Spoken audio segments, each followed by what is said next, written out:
ನಮಸ್ತೆ ಎಲ್ಲರಿಗೂ, ಸುಸಿಸ್ ಕಿಚನ್ಗೆ ಸ್ವಾಗತ. ನಾನಿವತ್ತು ಸುಲಭವಾಗಿ ಮೊಟ್ಟೆ ಫ್ರೈ ಮಾಡಿ ತೋರಿಸ್ತಾ ಇದ್ದೀನಿ. ಬನ್ನಿ ಹೇಗ್ ಮಾಡೋದು ನೋಡೋಣ.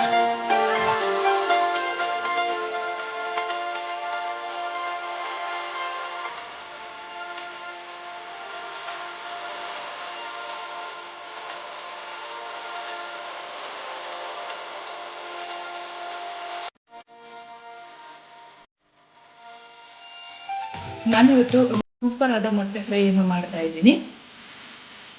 ಮೊಟ್ಟೆ ಫ್ರೈಗೆ ಒಂದು ಪಾತ್ರೆ ಬಿಸಿಗೆ ಇಟ್ಕೊಂಡಿದ್ದೀನಿ. ಒಂದು 3 ಚಮಚ ಅಡುಗೆ ಎಣ್ಣೆನೂ ಹಾಕೊಳ್ತಾ ಇದ್ದೀನಿ.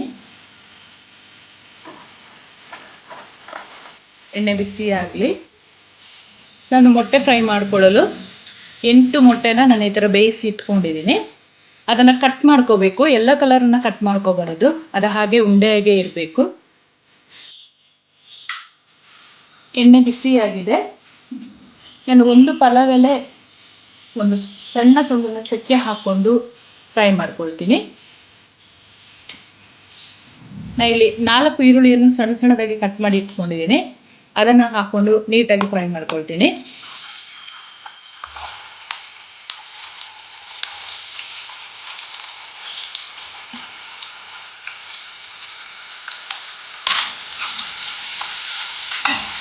ಚೆನ್ನಾಗಿ ಫ್ರೈ ಮಾಡ್ಕೋಬೇಕು ಈರುಳ್ಳಿನ.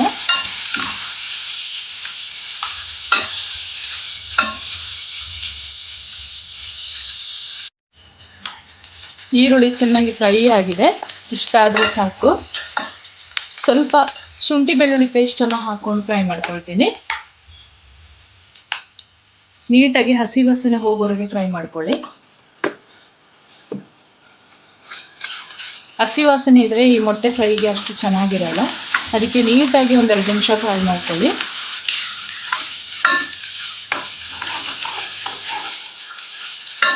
ಇದೇ ಸಮಯದಲ್ಲಿ ನಾನು ಸ್ವಲ್ಪ ಕರ್ಬೇವು ಸೊಪ್ಪನ್ನು ಹಾಕಿ ಫ್ರೈ ಮಾಡ್ಕೊಳ್ತೀನಿ.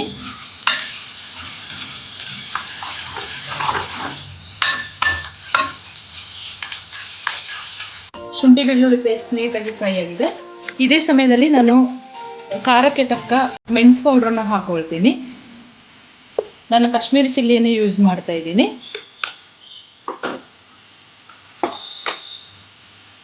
ಸ್ವಲ್ಪ ಅರಿಶಿಣ ಪೌಡ್ರನ್ನು ಹಾಕೊಳ್ತಾ ಇದ್ದೀನಿ. 1 ಚಮಚ ಕೊತ್ತಂಬರಿ ಪೌಡ್ರನ್ನು ಹಾಕೊಳ್ತಾ ಇದ್ದೀನಿ. ನೀಟಾಗಿ ಮಿಕ್ಸ್ ಮಾಡ್ಕೊಳ್ಳೋಣ.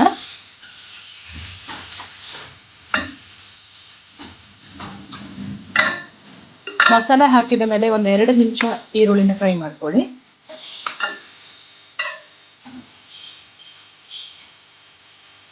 ತುಂಬ ಚೆನ್ನಾಗಿರುತ್ತೆ ಇದು. ಸೈಡ್ ಡಿಶ್ ಆಗಿ ಯೂಸ್ ಮಾಡ್ಬೋದು. ಚಪಾತಿ, ರೊಟ್ಟಿ, ಅನ್ನ ಜೊತೆ ಕೂಡ ಇದು ತುಂಬ ಚೆನ್ನಾಗಿರುತ್ತೆ.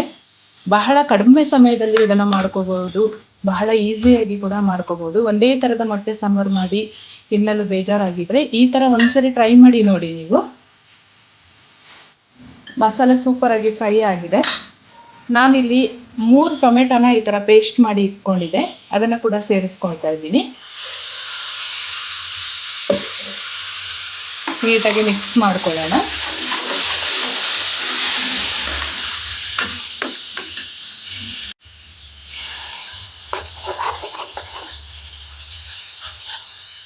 ಚೆನ್ನಾಗಿ 1-2 ನಿಮಿಷ ಫ್ರೈ ಆಗಲಿ ಟೊಮೆಟೊ ಪೇಸ್ಟ್ ಹಾಕಿದ ಮೇಲೆ.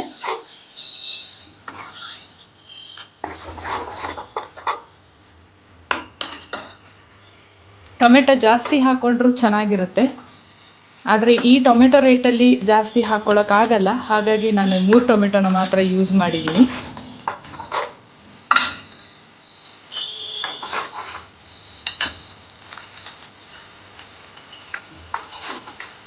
ಗ್ರೇವಿ ಚೆನ್ನಾಗಿ ಫ್ರೈ ಆಗಿದೆ. ಈ ಸಂದರ್ಭದಲ್ಲಿ ನಾನು ಉಪ್ಪು ಹಾಕ್ಕೊಳ್ತೀನಿ ರುಚಿಗೆ ತಕ್ಕಷ್ಟು.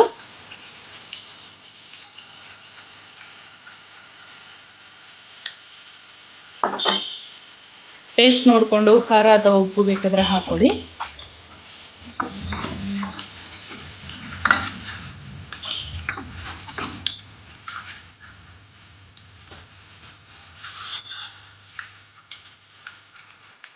ಈ ಥರ ಗ್ರೇವಿ ರೆಡಿಯಾಗಿದೆ.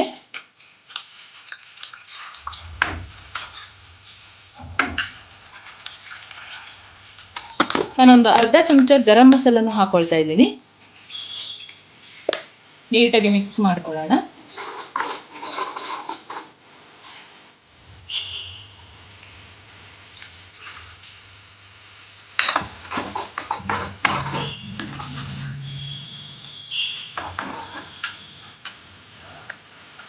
ಮೊಟ್ಟೆನ ನಾನು ಈ ಥರ ಕಟ್ ಮಾಡಿ ಇಟ್ಕೊಂಡಿದ್ದೀನಿ, ನೀವು ನೋಡ್ಬೋದು.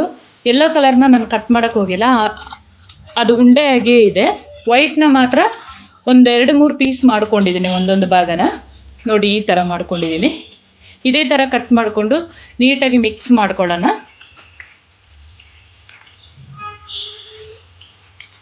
ಯೆಲ್ಲೋ ಕಲರ್ ಕಟ್ ಮಾಡಿದರೆ ಈ ಗ್ರೇವಿ ಒಂಥರ ಸ್ಮೆಲ್ ಬರುತ್ತೆ, ಹಾಗಾಗಿ ಅದಷ್ಟು ಚೆನ್ನಾಗಿರಲ್ಲ.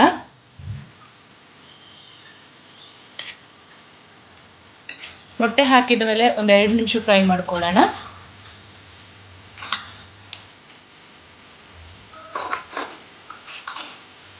ಯೆಲ್ಲೋ ಕಲರ್ ಉಂಡೆ ಒಡೆಯದ ಹಾಗೆ ಫ್ರೈ ಮಾಡ್ಕೊಳ್ಳಿ ನಿಧಾನವಾಗಿ.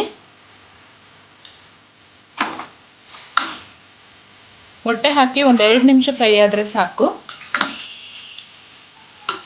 ಫೈನಲ್ ಆಗಿ ಒಂದು ಸೂಪರ್ ಆದ ಮೊಟ್ಟೆ ಗ್ರೇವಿ ರೆಡಿಯಾಗಿದೆ, ಅಥವಾ ಮೊಟ್ಟೆ ಫ್ರೈ ರೆಡಿಯಾಗಿದೆ. ಫೈನಲ್ ಆಗಿ ಸ್ವಲ್ಪ ಕೊತ್ತಂಬರಿ ಸೊಪ್ಪನ್ನು ಹಾಕೊಳ್ತಿದ್ದೀನಿ. ಸ್ವಲ್ಪ ಜಾಸ್ತಿನೇ ಹಾಕೊಳ್ಳಿ, ಚೆನ್ನಾಗಿರುತ್ತೆ. ಮಿಕ್ಸ್ ಮಾಡಿಕೊಂಡು ಸ್ಟವ್ ಆಫ್ ಮಾಡ್ಕೊಳ್ಳೋಣ. ನಾನಿವತ್ತು ಅನ್ನದ ಜೊತೆ ಟೇಸ್ಟ್ ಮಾಡ್ತೀನಿ ಇದನ್ನು. ತುಂಬ ಸೂಪರ್ ಕಾಂಬಿನೇಷನ್ ಆ್ಯಕ್ಚುಲಿ. ನೀವು ಚಪಾತಿ, ರೊಟ್ಟಿ, ಸೈಡ್ ಡಿಶ್ ಆಗಿ ಹೇಗೆ ಬೇಕಾದರೂ ಉಪಯೋಗಿಸಿ, ಇದನ್ನ ತುಂಬ ಚೆನ್ನಾಗಿರುತ್ತೆ.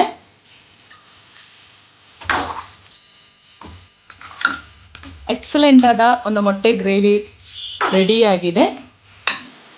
ನೀವು ನಿಮ್ಮ ಮನೇಲಿ ಒಂದ್ಸಲಿ ಟ್ರೈ ಮಾಡಿ ಹೇಗೆ ಬಂತು ನನಗೆ ಕಮೆಂಟಲ್ಲಿ ತಪ್ಪದೇ ತಿಳಿಸಿ. ನನಗೆ ಇಷ್ಟ ಆದರೆ ಸಾಕು, ಸ್ಟವ್ ಆಫ್ ಮಾಡ್ಕೊಳ್ಳೋಣ.